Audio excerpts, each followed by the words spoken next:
What's going on? Welcome back to the Climb the Pocket YouTube page. As always, I'm your host, Steve, with my co-host, Ryan. You can find him on Twitter at Bootleg Fantasy. Find me on Twitter at Steve_CTP. We got a great show for you today. We are talking running backs. It is the running back show. Now, a lot of people already had their fantasy football drafts. It was National Fantasy Football Draft Weekend this past weekend, but I only had one draft. I actually have a lot of my drafts this upcoming weekend. So if you haven't had your draft left or yet, you're definitely going to watch this show.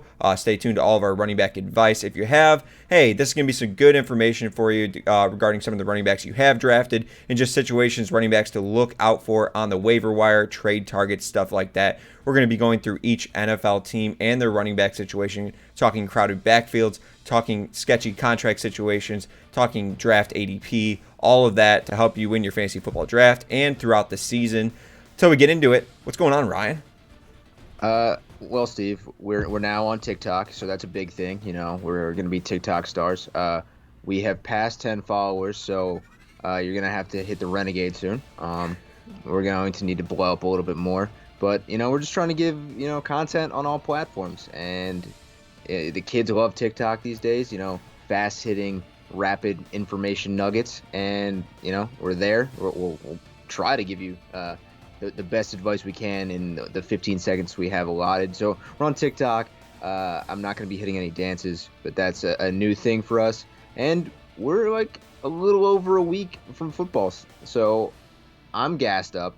And we're specifically talking running backs because that's where the biggest news has been the last couple of days. So it's very interesting to see what's going to happen.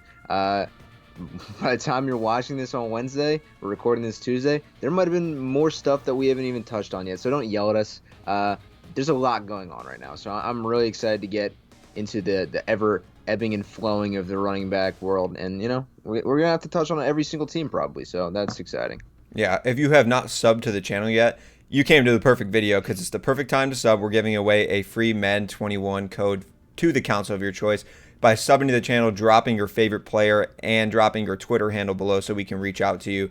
Not going to want to miss on that opportunity. Plus, tons of good in-season content like our famous starts and sits and tons of other good stuff. Go over to the website, climbthepocket.com. We got articles for you to help you win your draft and help you throughout the season with DFS, start sits, players to look out for, trade targets, all of that good stuff. So not going to want to miss any of that. Sub to the channel, check out the website, absolutely, and go to the Twitter at climbthepocket. Going to want to get there for tons of relevant information, news, hard-hitting news, all that good stuff. Polls, everyone loves those to help you get those start-sit decisions throughout the week. But hey, let's get into the video. We will start off. We'll go through alphabetical order and start with the Arizona Cardinals. Their backfield situation is kind of rounded out by pretty much Chase Edmonds and Kenyon Drake. We've talked a lot about Kenyon Drake in the past. News throughout the training camp is we pretty much haven't heard too much about him besides the fact that he was in a walking boot and it was kind of precautionary. Not something you'd like to hear when drafting a guy in the late first round, early second round, and then you hear stuff about his backup possibly being, RB1 type like. Ryan, what kind of input do you have on this backfield situation? Kenyon Drake had a similar situation last year where I believe he was in a boot last year as well. He was fine for the season, but, this offense is a weird one, right? Kenyon Drake entered the offseason as the fantasy darling. But to me, he's the Amari Cooper of running backs, where he's boom or bust. He's very interesting to me as a draft pick because there's weeks he'll win you single-handedly the week. And there's weeks where you wish you played somebody else. And I do like Kenyon Drake's talent. The problem is I really do like the offense in Arizona, and they're not going to bang their head against the wall if the run game's not working one week. I mean, they've got plenty of options. So Kenyon Drake, although I like him, his ADP is a little too high for me. And Chase Edmonds is a very, very good running back. I mean, we saw one of the Kenyon Drake-like games from Chase Edmonds last year. I forget if he scored 3 touchdowns, but he went off. I think it was the week between David Johnson being old and slow and them getting Kenyon Drake. Chase Edmonds was great. So it's going to be a very murky situation there. Like I said, I'm not really drafting them, but I'm definitely taking flyers on Chase Edmonds late. Yeah, definitely. As we move on to Atlanta, that's pretty much Todd Gurley's backfield. The coaches have come out and said that he's probably going to get 15 to 25 carries. I personally see him probably getting around the 15. I believe it's touches, 15 touches per game. Yep. I think for a guy of his injury stature and history, that probably fits well with him more, but that's going to require someone else to step up on the field, whether it's Brian Hill or one of the other running backs that we don't really need to mention because you're probably not drafting them. Keep them on your radar just in case Todd Gurley does go down with an injury, but I wouldn't be backing Todd Gurley up in a draft with any injury insurance, Brian Hill, aka, or any of these other running backs. But we've talked about him in the past. I don't really agree with where he's going in drafts. People are trying to take running backs very early this year, and you definitely should be because of all the sketchiness with all the running backs. They're going to become more thin as the season goes on. But he's creeping up into like the third round, sometimes even early or late second, and that's way too high for a guy who has injury trouble in the past, and we don't really know how he's going to do on this 1-year contract in Atlanta, whose offense should be pretty good, and he definitely will have the volume. It will be there for him, but how much will he hold up as the prime workhorse in this running back? We've seen him do it before in LA with Sean McVay, but this is a different offense. This is run by Dirk Cutter, and I'm not a fan of most of his offenses. He can never really get the running back going. Devontae Freeman can never really get it going last year. So I don't really like this situation for Todd Gurley overall. As far as the other running backs, this isn't really a crowded backfield. So if you're looking for someone who's definitely going to get a lot of the volume, most of the carries on the team, most of the touches in the backfield, the third down guy, he could probably be on the field more than other running backs. Definitely a good choice for you, but I'm straying away in drafts. As we move on to Baltimore, the rookie J.K. Dobbins is getting a lot of praise in training camp. Mark Ingram's the veteran there, but how do you like J.K. Dobbins this year? Yeah, well, Harbaugh came out today, and he said that Dobbins is going to see, steady touches. Once again, this is one of those backfields where it's a hot hand backfield. I mean, we saw how good Mark Ingram was last year. Gus Edwards is probably the most slept on, talented running back in the league. I think he's been top 5 in yards per carry the last 2 years. He's very good. I understand most of the time he's running the ball when they're up 30. It's probably easier to run the ball when the other team seemingly is, punted on trying to win the game. But their backfield's beautiful. I mean, we saw how their offense ran last year. It's going to be very similar this year. They lost Hayden Hurst, who was a pretty solid blocking tight end. So we're going to see a lot more Mark Andrews, who isn't as versed in blocking as Hayden Hurst, but I do think that there's going to be enough volume for all of these guys. Like Mark Ingram's ADP, I think he finished as running back 6 maybe last year, somewhere in that general area. He was a top 10 back. I got him, and he's on my bench in a 12-team league. There's a lot of room for Mark Ingram to hit his ceiling at his ADP. So I'm not concerned about Ingram. J.K. Dobbins, he might come on late in the season where he's the main guy, but I think to start, you'll see a heavy dose of Mark Ingram. Yeah, I don't think there's any scenario where J.K. Dobbins, even at the end of the season, is really getting more than 55, maybe 60% of the carries, even if he breaks out, because Mark Ingram is just that presence.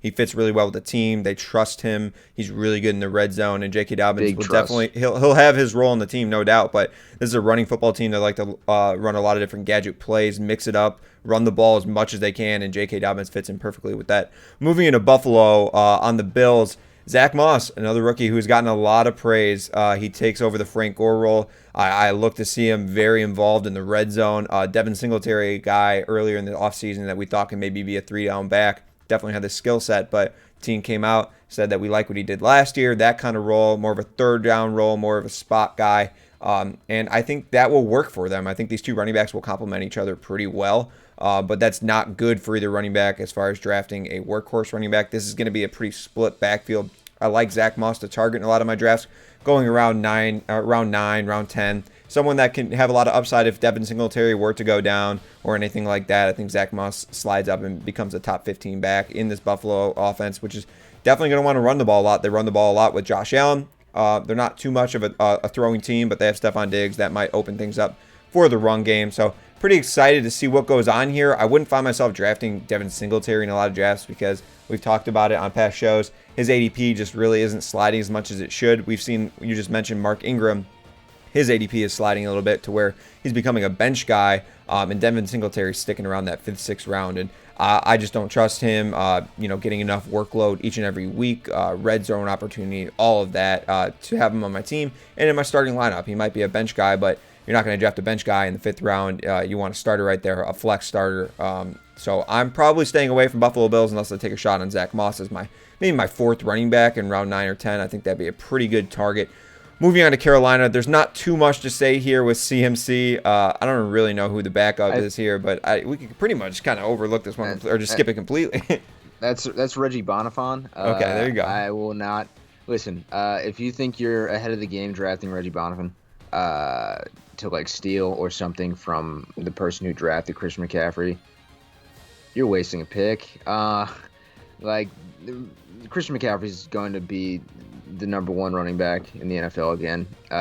His backups won't touch the volume he sees. So, I mean, even if McCaffrey gets hurt, I don't really see a reason to stash one of his backups. Yeah, and do not be the guy. I've seen it too many times already. That takes Saquon Barkley over Christian McCaffrey. Just don't make that decision. You have the number 1 pick. You were granted Christian McCaffrey. Take him. If you're thinking regression's coming, whatever. I don't think that's the right decision. I think Christian McCaffrey has proven to be the best running back we've seen in a long time in the NFL.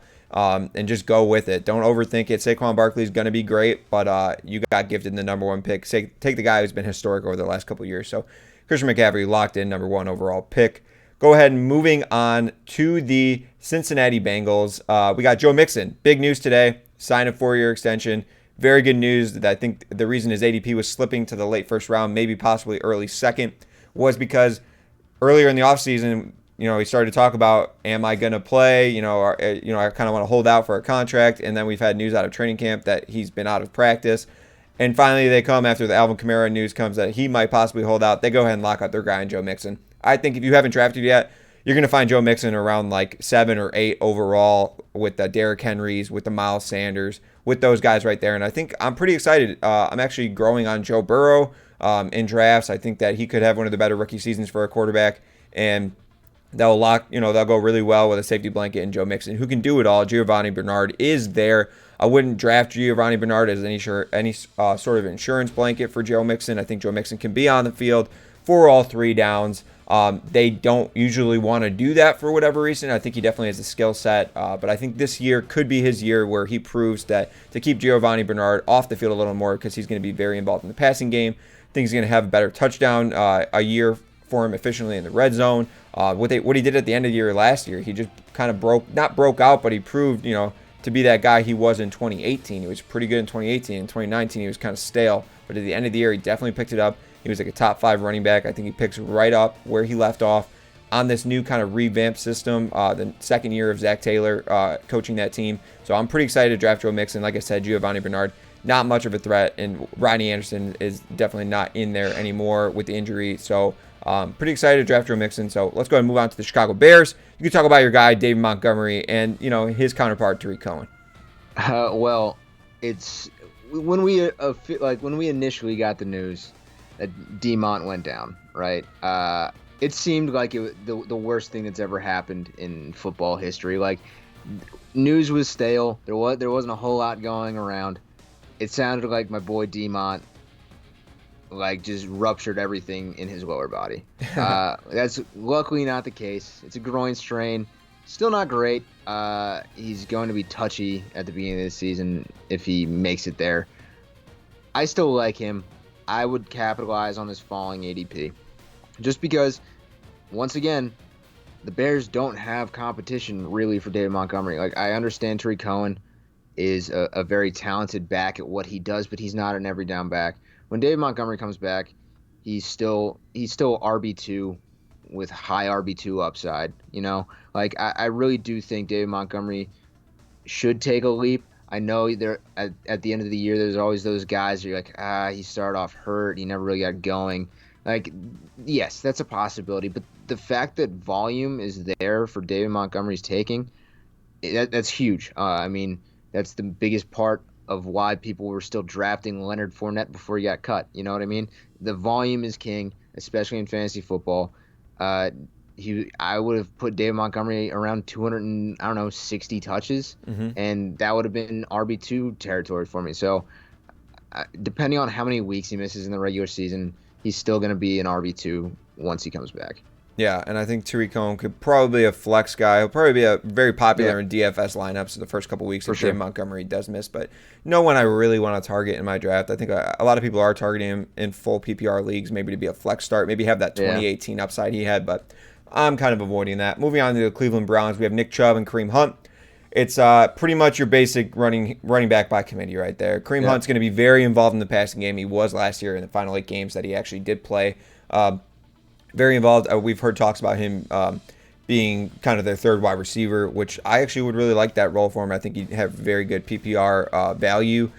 Nick Chubb has kind of been banged up throughout training camp, so we'll see how that plays out going into the season. Hopefully they kind of just keep him fresh, and then he hits a good hot streak of good luck and, stays healthy throughout the whole year.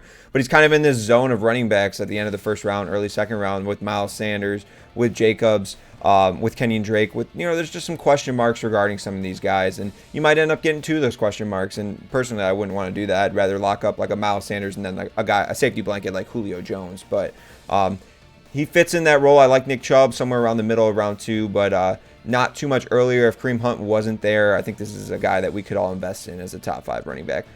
Moving on to the Dallas Cowboys, we have Zeke Elliott and Tony Pollard. There's not much to talk about here. The only nugget that I might bring is that I guess Mike McCarthy kind of didn't really want to get Aaron Jones when he was the coach of Green Bay. He didn't want to get him going free. Aaron Jones was birthed with Mike McCarthy as the coach, and maybe Zeke Elliott loses a few carries to Tony Pollard. I don't really see it. He's one of the more reliable guys. He's going to get his 20 touches, and I think he's going to be more efficient in the red zone. I think he's going to have more touchdowns. That whole offense is going to be rolling this year. I think it'll be a top 5 offense in the league. And I think Tony Pollard is a guy you're going to want to target if you have Zeke. He's a good handcuff. If you can find him at the right value, don't take him too early, but I think he's one of the better handcuffs in the league. But let's move on to the Denver Broncos really quick. Melvin Gordon and Philip Lindsay. How's this situation shaking out? I haven't heard too much talk around training camp. I think there's a couple weird narratives that are going around fantasy Twitter, and I'm kind of here to clear those up, Steve. Let's do it. For some reason, Philip Lindsay gets labeled as a pass catching back. You know what I mean? Like, people think of Philip Lindsay like he should be a pass catching back, right? Mm-hmm. He's not really. Nope. And I've seen a couple projections where he's projected to have more receptions than Melvin Gordon, and to me that it's the opposite. Yeah. I mean, last year Royce Freeman had more receptions than Philip Lindsay, which is kind of hard to think. Philip Lindsay's never eclipsed 45 receptions in a season. Granted, it's been 2 years. I get that. But 7 drops last year. He had 45 catches or so. That's not good optics, right? I think Melvin Gordon has only been under 45 one time, and that was his rookie year. And that his rookie year started off real weird. And I believe Danny Woodhead was still there. So, like, Melvin Gordon's the pass catching back, and he's going to be the third down back. And I see Philip Lindsay more as a first and second down guy, where Melvin Gordon gets the other half of second down, they get third down, and I see Melvin Gordon as the goal line guy. I like Philip Lindsay a lot, but Philip Lindsay's probably going to be in the 700 to 800 yards maybe area, you know what I mean? Hmm. And then Melvin Gordon's probably 900 to 1100, which is kind of a big variance. But, like, I don't see Melvin Gordon being an elite back, but I also see him as the number 1 guy. Like, I know there's a lot of Broncos fans that will back their boy Phil, like he's the undrafted guy from Colorado. Like, that's great and all, but Melvin Gordon's the more talented guy. I mean, he came in on a pretty cheap deal because, he played it poorly. So I really do like Melvin Gordon as a talent, but that backfield's atrocious, and I don't want to find myself starting either one of them if the other one's playing. Yeah, Melvin Gordon, pretty much a flex guy for me if you end up getting him in like round 4 and you already have a couple good backs. Moving on to Detroit, give us just a give us a quick few nuggets on the Detroit Lions backfield. Well, I was a big Kerryon Johnson guy, Steve. Kerryon said him and his knee brace are one. Like, for the people listening at home, that's not a good thing, Like, when I think of a knee brace, I think of Sam Bradford, and now I think of Kerryon Johnson. I love DeAndre Swift. But DeAndre Swift's a little banged up too. Um, I think the season starts with on being the main guy, with Swift seeing, I don't know, 30% of carries to on 70%. And then it slowly molds and melds into 50-50. And I think Swift overtakes him by the end of the year. Swift's a great talent. I mean, he's part of the Georgia Bulldog heritage of running backs that we've seen. But also, apparently, the Georgia Bulldog running backs can't stay healthy. So Yeah. I really do like both guys in the backfield. But once again, it's a weird year for fantasy, and it's kind of how fantasy's been trending, where running backs are in committees, and you have to kind of pick the right one, and you need to find the hot hand. I don't think drafting Kerryon Johnson at his current ADP will pay off like drafting Swift at his. So if I'm drafting either one of them, it's Swift. That's not a Philly bias, but like I do think Swift's upside's much higher than Kerryon's, because I mean, when you draft a running back pretty high like Swift, I know Kerryon was a relatively solid draft pick, but the fact that Kerryon is banged up beyond repair seemingly is enough for me to go with the other guy.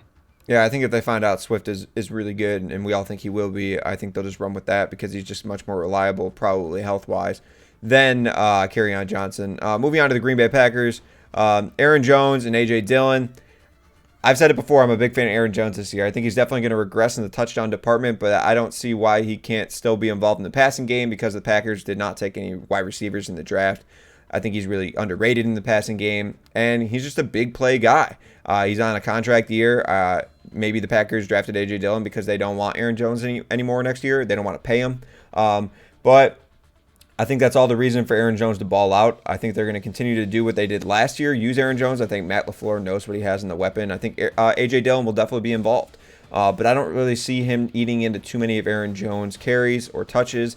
I think he eats into Jamal Williams a little bit, but not too much. I think it's a smaller role for A.J. Dillon than people are talking about, because Jamal Williams is one of the better pass blockers in the league at the running back position. And I don't think they want to completely ignore him in his skills in definitely a high leverage passing situation. I think Jamal Williams will be on the field.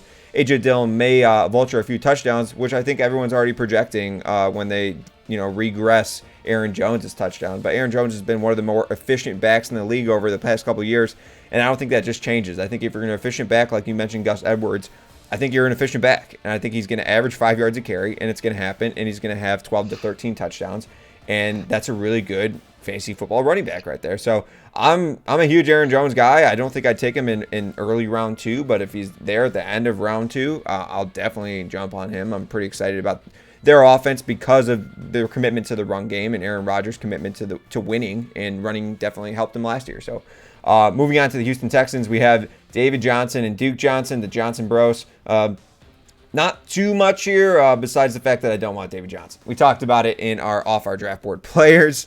I don't want David Johnson. I just think he's past his time. I mean, how do you feel? Yeah, I don't want either of them. To be completely honest.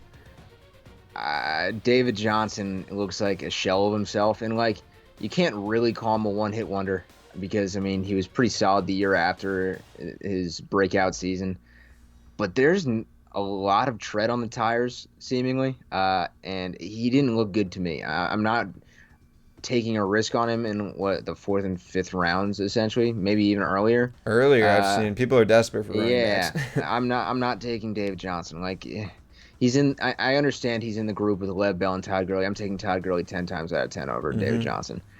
Duke Johnson, same kind of thought to me. He's kind of burned people in the past. I think I've probably been burned by him a couple times, where you expect him to be better.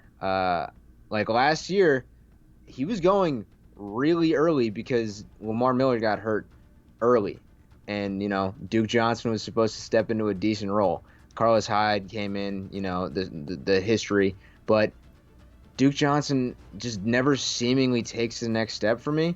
And he's never really a guy I want to put into my lineup. Like, he may sit on my bench, and he may sit there for a couple weeks. But then one night, late night, I'm going to look at my team and be like, why am I carrying him? I'm not going to play him over all of the other guys on my bench. So I don't know. I feel like Duke Johnson is just one of those guys that is always on someone's team but is never in a lineup. Yeah, definitely not.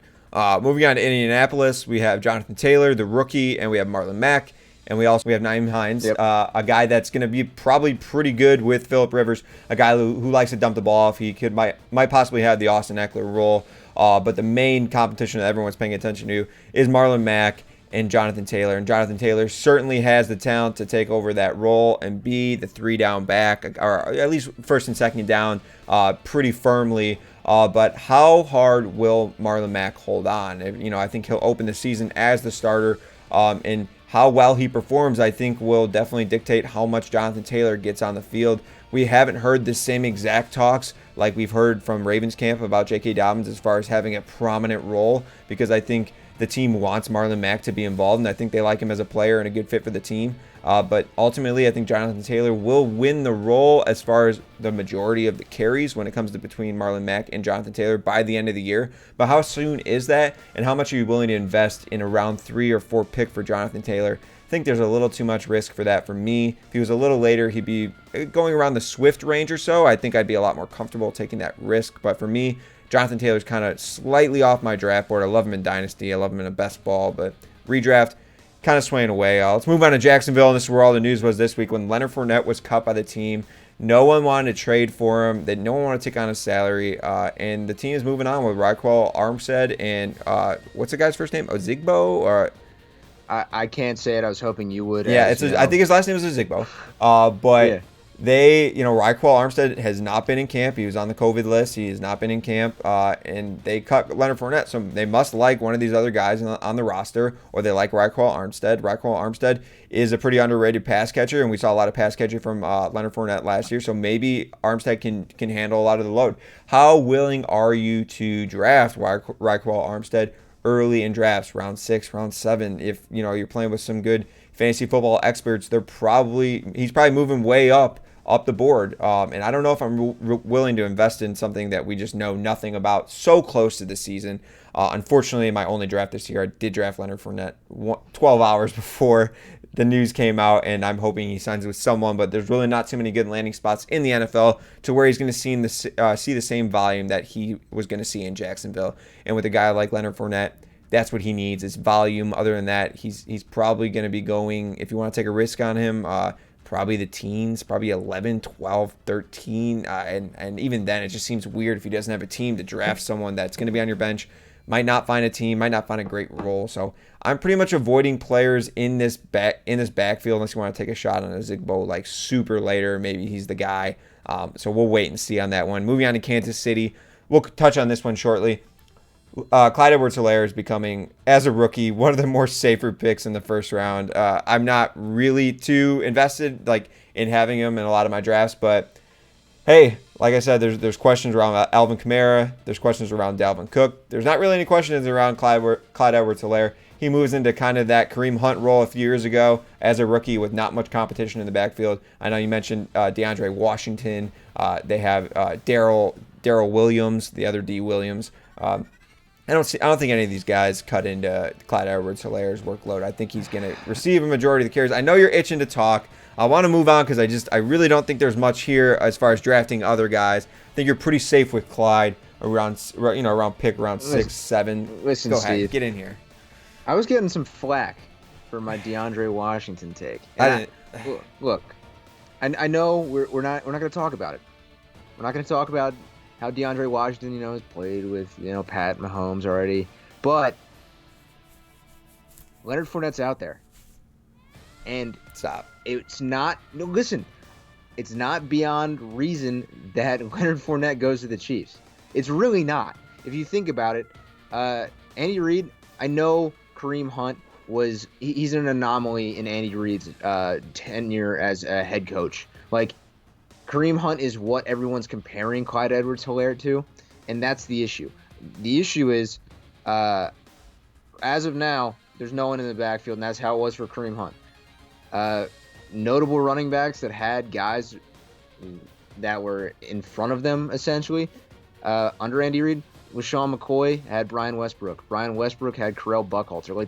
There's running backs that you've seen where, Andy Reid has liked to kind of ease them in. I think that was the general plan with Damian Williams. I mean, that's how I read it.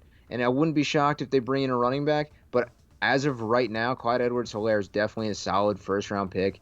Hopefully, you draft this weekend instead of this past weekend, so there's a little more clarity on where some of these big name guys are going or not going. So I do like Hilaire. I'm still not a big risk guy.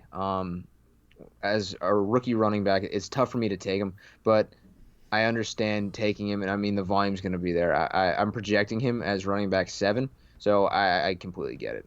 All right, on to the Hard Knocks clans. We got the Chargers and the Rams. I'll take the Chargers. You take the Rams. The Chargers backfield is Austin Eckler. It's Joshua Kelly. It's Justin Jackson. I'm pretty cool with taking Austin Eckler in round 2. I've seen him go in round 3, maybe in a 10-man league, and I love that value. I think he's going to be the pass-catching back, and I think he's going to get more carries than people think. We've seen the videos, we've seen the pictures, how jacked this guy is. He looks like a really good starting running back, the definite prototypical build for a workhorse running back. I don't know if he sees 220 plus carries, but he's gonna get his work in the passing game, no doubt. And this is where he thrives. He thrives in space. I think he's a very solid pick because Melvin Gordon is gone. And you mentioned earlier that Melvin Gordon's actually a very good pass catching back. So Melvin Gordon found himself on the field on third down quite a bit because he's very reliable, but I think Austin Eckler takes over those situations as well as what he already had last year, gives him more opportunity in the passing game.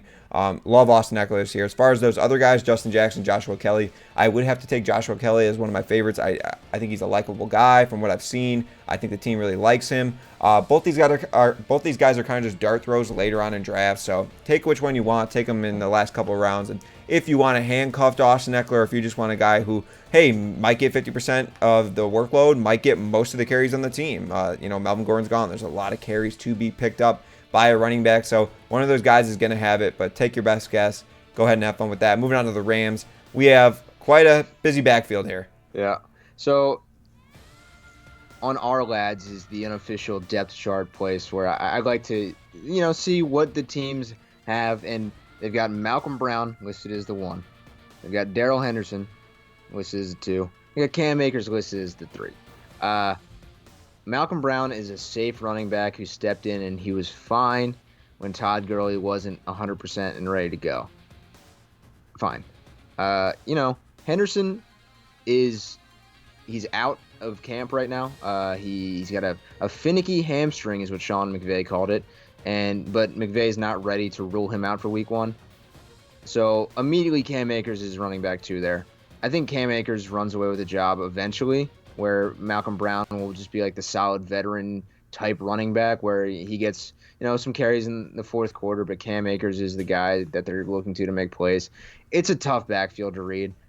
If I'm drafting, I'm taking Cam Akers at his current ADP just because he has the chance to get pretty solid volume. I mean, I don't think Malcolm Brown will command 40%. I don't think Henderson commands 15%. So there's going to be 50% of that backfield feels like it should go to Cam Akers. That's just my personal read on it. I'm sure somebody in the comments will let me know that it's not going to be that high. I do think Cam Akers is going to be their starting running back unless, Jalen Ramsey's boy shows up for the $4 million in cap space that they have. So that's where you kind of have to – that's the only thing you have to look out for is if they bring in a veteran. I think it's way too late in camp unless it's somebody like Leonard Fournette. I don't think they do. They're pretty cap strapped. I think they've got $4 million left, depending on, I think it's Goff's restructure. So the money's tight. I don't know if they actually bring in Fournette, but I'm sure Fournette would love to go to Los Angeles.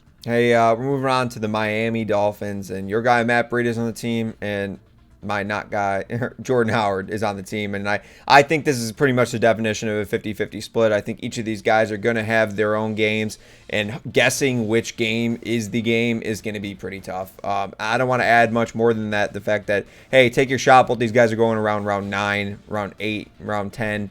So if one of those guys are there and you're fond of the situation in Miami, which I'm really not. I don't really want any Miami Dolphins. Maybe Devontae Parker if he falls to the right spot, but I'm pretty much avoiding this backfield. Matt Breida can definitely break out and be the guy. I know he's your guy, but hey, he's one of the more efficient backs. Jordan Howard's a good goal line back, and they kind of mesh together well. I think Matt Breida is going to be better between the 20s. I think Jordan Howard would be better in the red zone. So I don't really want a part of this backfield, but hey, take your pick of the litter. Let's go ahead and move on to the Minnesota Vikings, where it's pretty much Dalvin Cook and Alexander Mattison. We don't really want to talk Mike Boone.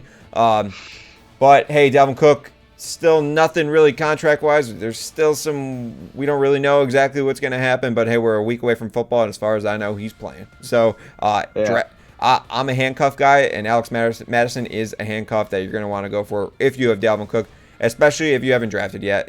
I think you should prioritize that. As you get closer, we still haven't heard anything. Yeah, you might think he's going to play, but there might be some weird news. We've definitely heard a lot of crazy news about these really high-name running backs in the past week. I wouldn't be surprised if they said Dalvin Cook won't be there week 1. So if you're drafting this week, right now, tomorrow, on this weekend, Labor Day, I would take Alexander Mattison 1 round earlier than you thought you had to, just to get him on your team. And I think if Dalvin Cook did hold out, I think Alex Madison is going to be locked in as the top 12 running back that week. So that's what you're going to want to do if you get Dalvin Cook. Moving on to New England Patriots, it's kind of a smorgasbord of running backs here. We don't want to touch on them too much based on Ryan's face. We'll just kind of name them. I think we have Sony Michel, Lamar Miller, Damian Harris, Rex Burkhead, James White. All I got out of that was that's a lot of guys, and we don't know exactly what's going to go on there. I'm not going to bang the drum for Damian Harris season. I did that, I don't know, 3 months ago at this point. Yeah. So I don't need to do that. Lamar Miller's interesting. I think he probably gets cut. I don't know if he fits. James White, of course, will have PPR value. But aside from that, I get drafting Sony Michel, but I don't know. He should be better than he is. He's inefficient. He can't catch passes, and he's now in an offense that's going to be tailored to what Cam Newton likes to do rather than what Tom Brady used to do. So I don't like Sony Michel. I don't think the Patriots really like Sony Michel. So I'm avoiding this backfield. Maybe a late stab at Damian Harris if it's a really deep league and there's 14 teams. But in your home league, you might be able to get Damian Harris pretty easily, fairly late if everyone isn't paying attention to what's going on in camp.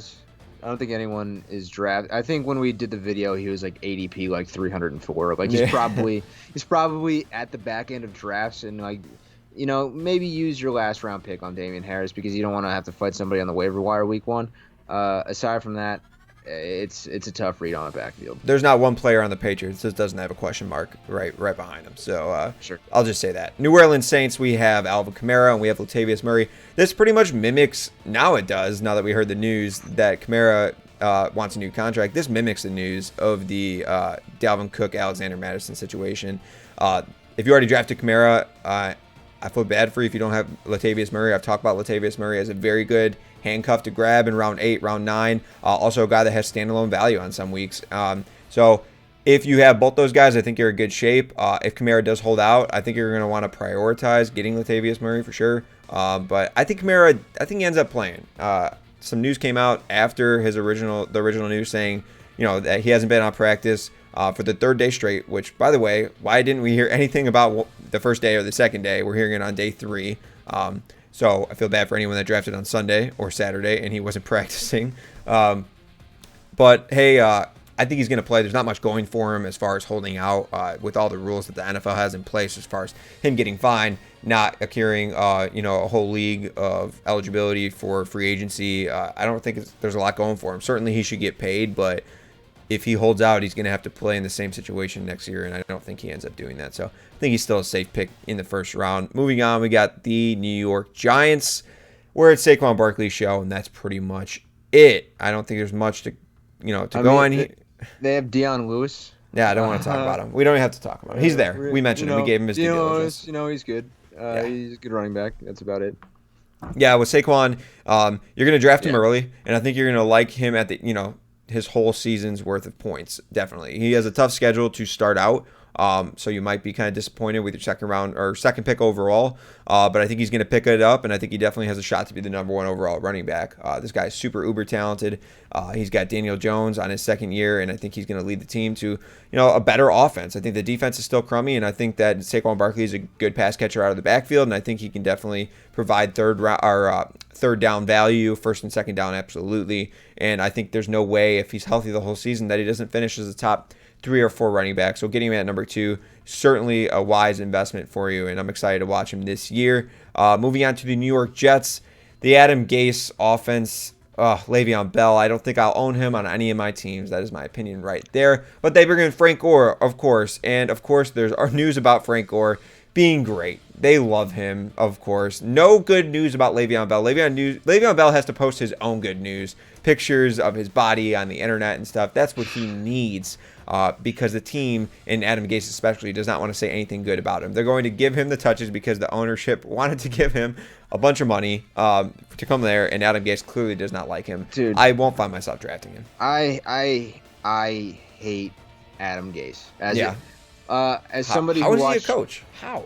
As somebody who watched Chip Kelly do exactly what Adam Gase is currently doing, just destroying talent and like sticking to his own like mantras and like hammering home his own weird way of doing things. Listen, Frank Gore. I was looking up Frank Gore's stats when we were talking about the Buffalo Bills. He had 11 carries inside the 5 last year for 0 yards and 2 touchdowns. He was tied with Nick Chubb for the only guys to have more than 10 carries inside the 5 with only 2 touchdowns. And Nick Chubb was on a historically bad red zone offense last year. The fact that he keeps going back to Frank Gore, no offense to Frank Gore. Frank Gore is one of the greatest of all time, right? But it's ridiculous. Lev Bell should 1,000% be getting every first-team touch.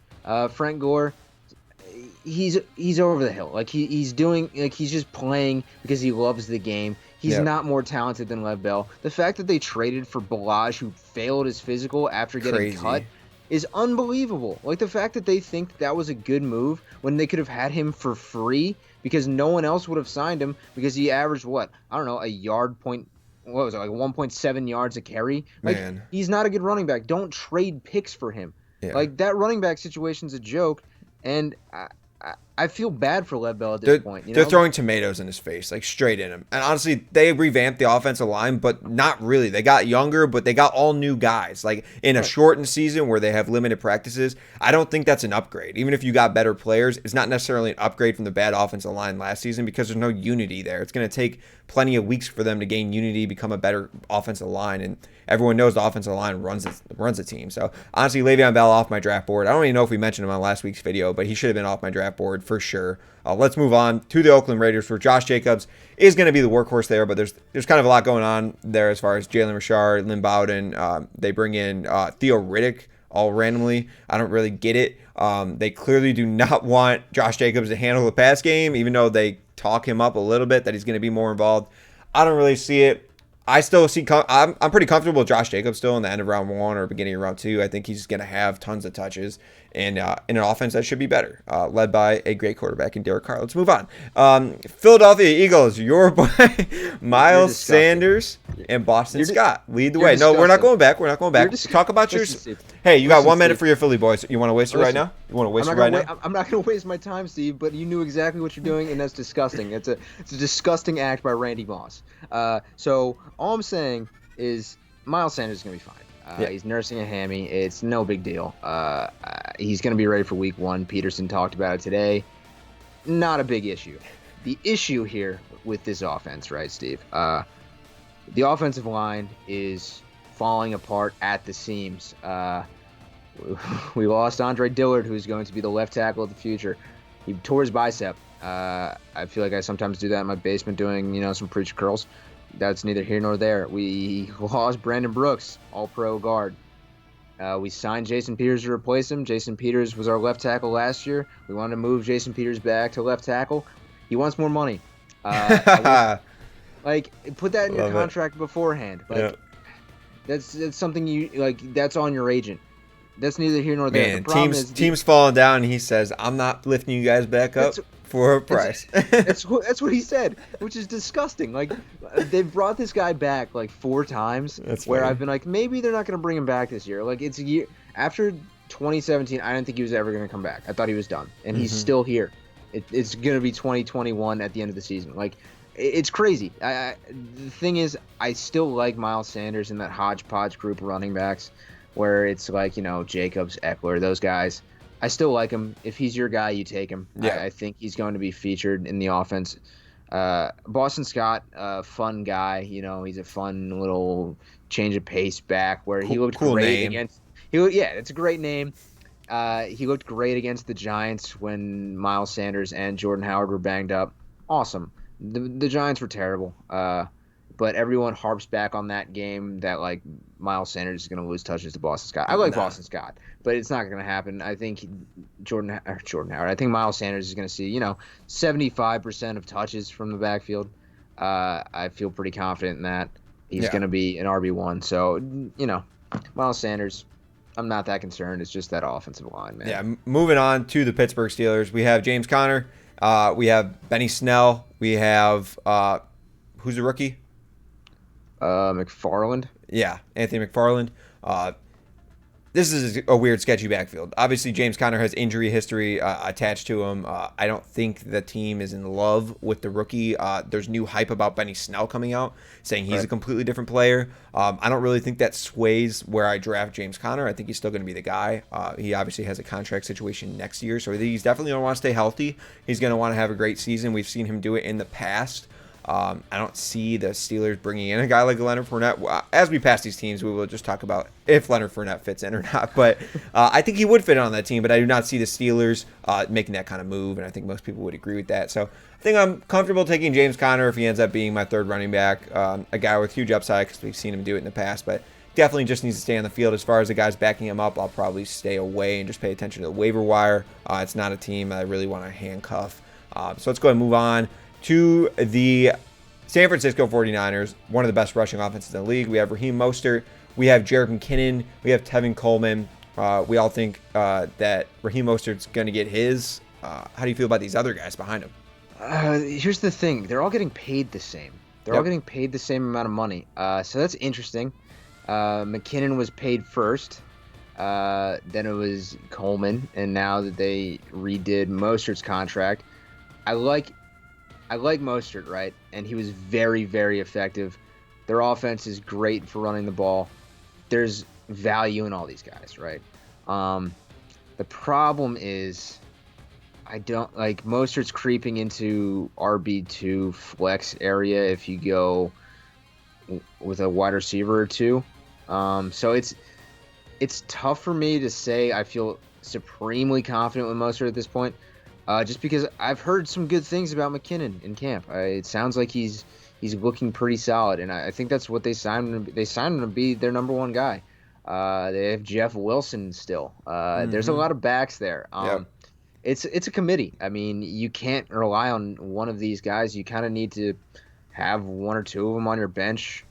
Not hope that one of them gets hurt, but in the case that one does, you can definitely play them because their offense is beautiful for the run game. I mean, George Kittle's the best run blocking tight end in the league.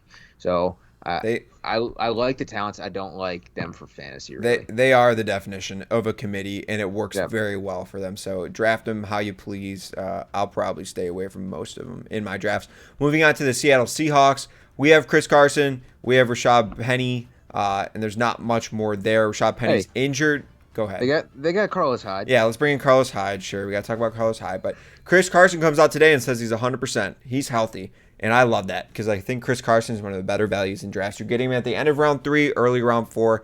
And I think if you can snag him up right there, I think it's great. This guy took on so many touches last year and definitely fulfilled. I mean, he was a very good value last year. I think he's going to be the same kind of value this year. And I think Rashad Penny, he definitely loomed last year. But this year, it's going to be tough for him to start looming coming off that ACL. I think he's going to be on the pup for a while. I don't think he's going to be back till later on in the season, and I don't think he's going to have the same kind of run on the, having a 50-50 split like he did at the end of the season last year, just coming off the injury. I think Carlos Hyde gets mixed in for sure, but I think when Rashad Penny comes back, I think Carlos Hyde loses a few carries, and I think Chris Carson continues to be the guy. I know the team thinks he's got good hands. He can definitely handle the workload. I don't really want to talk about his fumble issues because Pete Carroll's a perfect coach to have when you have fumble issues because he'll throw you right back out there to help you get right back on your feet. And that definitely, we saw that last year. He would have 2 fumbles and then not fumble for like 5 games. And then he'd have a fumble. And then everyone wanted to make it into this big thing that he had fumbleitis, when really it was just a couple games spaced out between multiple weeks of no fumbles. So I don't want to get too much into that, but I do like Chris Carson as a good value in football drafts. Moving on to the Tampa Bay Buccaneers, we kind of have a weird situation here. They bring in LaShawn McCoy. They have Keyshawn Vaughn, and they have Ronald Jones. And take your pick of the litter here. They're kind of going all over drafts. I'm sure LaShawn McCoy is not even getting drafted. I could see LaShawn McCoy coming out in the first game and having like 50 total yards and a touchdown, and everyone's going to be like, oh, that's the guy. I think Ronald Jones is the guy in this backfield this year. How much is the real question? Keyshawn Vaughn is getting talked about playing on special teams. So what we thought was going to be a great pick as a rookie is turning out to not be a great one. And pretty much Ronald Jones is taking over most of the running back draft value in fantasy football drafts this year. So take a shot on him if you believe in him. But let's move on to the Tennessee Titans. We got Derrick Henry and we got Darrington Evans. Not much to talk about. Past the Tennessee Titans. We could. This is similar to the Christian McCaffrey and Carolina Panthers. Not much to talk about here. No one's really going to threaten Derrick Henry's workload. Yeah. I can actually see him getting a few more pass catching opportunities this year because Deion Lewis is gone, and maybe Darrington Evans does not pick up the offense so quickly. You got to be good on pass protection to play on third down, and I think Derrick Henry can do that. So I think he actually has more opportunities in the pass game. But let's move on past Derrick Henry and the Tennessee Titans and move on to the Washington football team to round this running back show out. What do you got? Get that squinty face off and give us all you got. Dude, it's going to be Adrian Peterson, dude. It is, no doubt. It's disgusting to think. I mean, they're still 100% in the sweepstakes, for lack of a better term, for Leonard Fournette. I do think that they should have added somebody by now. Bryce Love's interesting to me. Antonio Gibson's got way too much smoke to me wanting to draft him. I don't see it really. I mean, Bryce Love to me is a more talented guy. We saw him in college. He was a guy who followed up Christian McCaffrey. He was nasty. He had a gross injury. He had a full year of recovery. And now he's in his first camp. I really do like Bryce Love, but they're going to need a veteran running back to help out Dwayne Haskins still. I mean, Dwayne Haskins has apparently gotten a firm grasp on the quarterback job. I still think Adrian Peterson's the guy to help, be behind him, help him out. I really do think it's AP. I think it's similar to, my Jason Peters situation where Adrian Peterson's going to play if he's on a team. Is that good or bad? We'll find out again this year. Wasn't he close to 1,000 yards again last year? He's going to have the same this year. He's going to have 200 carries. He's going to lead the team in running back fantasy football points. It's going to happen.